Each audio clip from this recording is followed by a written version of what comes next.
I would like to share this testimony, this spoken poetry as a testimony. And kanina habang nagka-testimony this Kuya Joni, it reminded me of the experiences, the challenges, the heartbreaks na ginawang breakthrough ng Panginoon for not only for His life, but for the lives of everyone na nandito.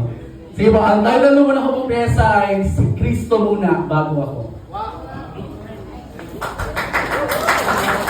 Praise God. Naalala ko nung ako'y bago pa lamang mananampalataya. Sa Panginoon lang nakatingin at hindi sa iba. Walang planong matalisod o bumalik sa dating buhay kahit dumaan man ang madaming pagsubok o tuksuhin man ang kaaway. Napakasarap sa pakiramdam na ako'y binago niya.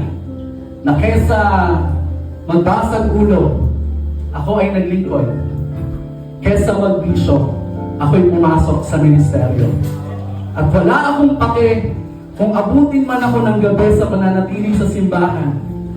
Aminin natin, sumasarap ang pag-inom natin ng kape kapag kasama ang kapaliran. Ayaw ko na mawalay sa Kanya dahil gusto kong makabawi man lang sa lahat ng Kanyang ginawa. Ibigay ang lahat at gawin siyang liga sa aking istorya. Ngunit, lumipas ang maraming taon at ako'y pumasok sa kolehiyo, inaamin ko na ako'y naging pabaya, na iba ang direksyon sa kabila ng labis na pagmamahal sa akin ng Panginoon. Ako naman ay sumabay sa agos ng panahon. Ang dating mainit, naging malamig ang puso sa Panginoon. Nagbago ng panain ni Cupido ang aking puso. Dahil sa kapabayaan, nagkaroon ng kahati ang Diyos sa buhay ko. Nang makilala ang isang dilag at nang sabihin niyang mahal kita. Ako naman yung nagdesisyon na hindi man lang inisip kung ano ang tama at mali. Kinalimutan ang kaibahan ng oo sa hindi at sinambit din mula sa aking mga labi ang tatlong salita, mahal din kita. Sa madaling salita, ako'y nagpabaya at inisip ang pansariling kaligayahan at dumating ang di inaasahang dahilan. At sa di malamang dahilan, ako'y kanyang iniwan. At sumampal sa akin ang katotohanan, tanging Diyos lang ang makapagbibigay ng tunay na pagmamahal. At nang ako'y nugmok at wasak ang damdamin, mas pinili kong lumuhod at manalangin. Sinubukan bumalik at muling lumapit at nakita ko si Kristo na nag-aabang sa akin. Nakita ko si Kristo na lumalapit sa akin at doon napagtanto ko ang kaibahan ni Kristo at ako. Ako ang mababa na nagpamataas. Si Kristo ang mataas na nagpakababa. Ako ang taong di makontento. Si Kristo ang pag-ibig na hindi nagbabago. Ako ang maduming basahan. Si Kristo ang malinis at walang bahid ng kasalanan. Ako ang taong takot dahil sa kasalanan.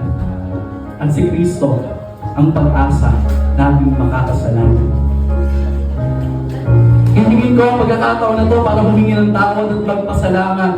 Patawad, Panginoon, dahil ako'y naging makasarili at salamat.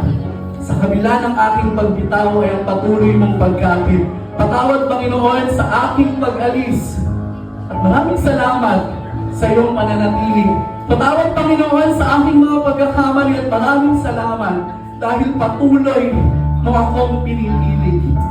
Patawad, Panginoon, sa mga nasayang na taon at maraming salamat dahil binigyan mo ako ng panibagong pagkakataon. Patawad, Panginoon, dahil ibang pagkilos sa binubukan ng aking bibig at maraming salamat dahil hindi nagbabago ang iyong pag-ibig. Ikaw, Kristo Diyos, ang Diyos ng kahapon, ngayon at magpakailanman. Dapat na maging bida sa istorya na ilalathala ko sa sangkatauhan. At gusto ko na ako at si Kristo lamang. Ako at si Kristo Mali. Si Kristo at ako dapat. Dahil si Kristo ang dapat nauna bago ang aking sarili. Amen. Amen po si Kristo at ako.